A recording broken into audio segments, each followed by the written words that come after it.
Assalamualaikum warahmatullahi wabarakatuh. Kami dari kelompok 12 akan menampilkan hasil diskusi kami yang berjudul Manajemen Keuangan Pribadi. Sebelumnya, saya akan memperkenalkan anggota kelompok saya. Saya Sania sebagai pemateri pertama. Saya Cynthia Novianti sebagai pemateri kedua. Saya Helmika Sihombing sebagai pemateri ketiga. Manajemen keuangan pribadi. Apa itu manajemen keuangan pribadi? Menurut Gilman, manajemen keuangan pribadi merupakan seni dan ilmu mengelola sumber daya keuangan dari unit individu. Dengan demikian, manajemen keuangan pribadi mencakup dua unsur, yakni pengetahuan akan keuangan dan seni dalam mengelola. Mengapa seni dalam mengelola itu menjadi sesuatu yang penting? Karena kegiatan mengelola membutuhkan kedisiplinan dan menentukan prioritas yang berasal dari pengontrolan diri. Pengontrolan diri akan membantu Anda untuk tetap bertahan pada prinsip manajemen, yaitu efisiensi dan efektivitas. Selanjutnya yaitu pengontrolan diri dalam manajemen keuangan pribadi. Yang dimaksud dengan kontrol diri yaitu keseluruhan kemampuan diri untuk mengendalikan diri pribadinya, yaitu yang pertama, kognitif. Di sini tampak bahwa seseorang dalam membuat keputusan keuangan harus memikirkan berbagai manfaat yang diperoleh. Ia harus memanfaatkan pengetahuan keuangannya untuk menganalisa manfaat dan keuntungan yang akan diperoleh dari tindakan yang diambil. Yang kedua yaitu impuls atau dorongan. Seseorang harus mampu mengontrol berbagai impuls atau dorongan yang datang dari luar diri maupun dari dalam diri, yang bertendensi menyebabkan penyimpangan dalam membuat keputusan keuangan. Yang ketiga yaitu emosi. Seseorang harus mampu mengendalikan kecerdasan emosionalnya untuk membantu ketika membuat keputusan keuangan. Kelemahan-kelemahan emosi seperti mood, keinginan yang tinggi, ketamakan, dan lainnya akan menyebabkan seseorang tidak terarah dalam membuat keputusan keuangan. Yang keempat yaitu kinerja. Seseorang harus mampu mengkaji ulang pemasukan dan pengeluarannya sehingga sesuai dengan perencanaan keuangan yang telah dibuat. Baiklah, di sini saya akan menjelaskan bagaimana mengolah keuangan pribadi.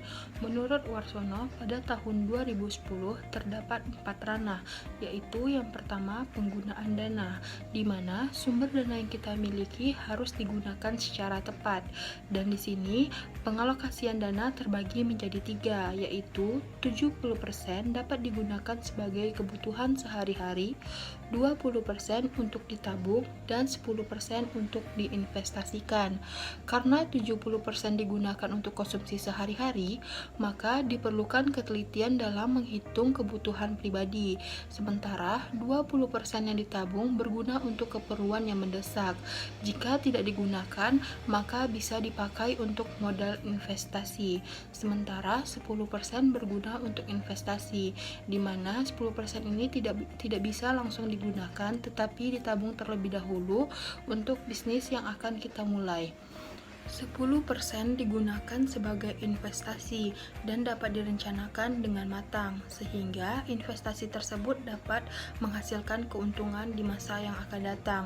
Dan di sini memang sangat kecil persentase untuk investasi, dikarenakan kebutuhan investasi bukanlah hal yang utama dalam pengolahan keuangan pribadi. Yang kedua yaitu penentuan sumber dana, di mana kita harus mampu mengetahui dan menentukan sumber dana yang kita miliki. Sumber dana berasal dari orang tua, beasiswa, dan lain-lain. Dan sumber dana dapat diciptakan dari berbagai usaha yang kita jalani.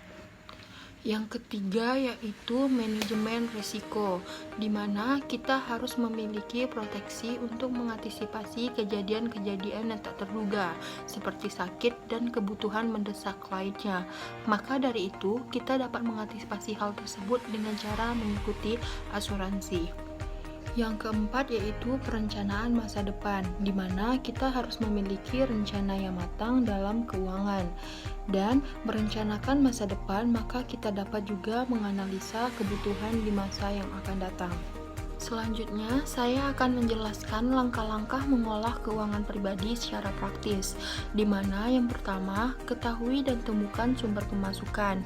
Kita harus mengetahui segala sumber dana yang menjadi pemasukan kita. Sumber dana ini terbagi menjadi dua, di mana sumber dana tetap yang berasal dari orang tua, gaji, beasiswa, dan lainnya. Sementara sumber dana yang kedua seperti THR, hadiah lomba, dan lain-lain. Dengan mengetahui sumber-sumber dana tetap dan sumber dana-dana tambahan, kita akan mengetahui secara keseluruhan sumber pemasukan untuk kita kelola. Yang kedua yaitu analisis pengeluaran. Analisis pengeluaran dibagi menjadi 6. Yang pertama, mulailah dengan membagi persentase pengeluaran berdasarkan tujuan. Misalnya 70% untuk biaya kebutuhan sehari-hari selama 1 bulan, 20% untuk ditabung, dan 10% untuk investasi. Yang kedua yaitu mengelola 70% biaya sehari-hari seperti detail biaya. Yang ketiga yaitu gunakan pengeluaran untuk kebutuhan tetap bulanan. Yang keempat yaitu rencanakan dan manage keuangan pribadi, jangan sampai pengeluaran melebihi pemasukan.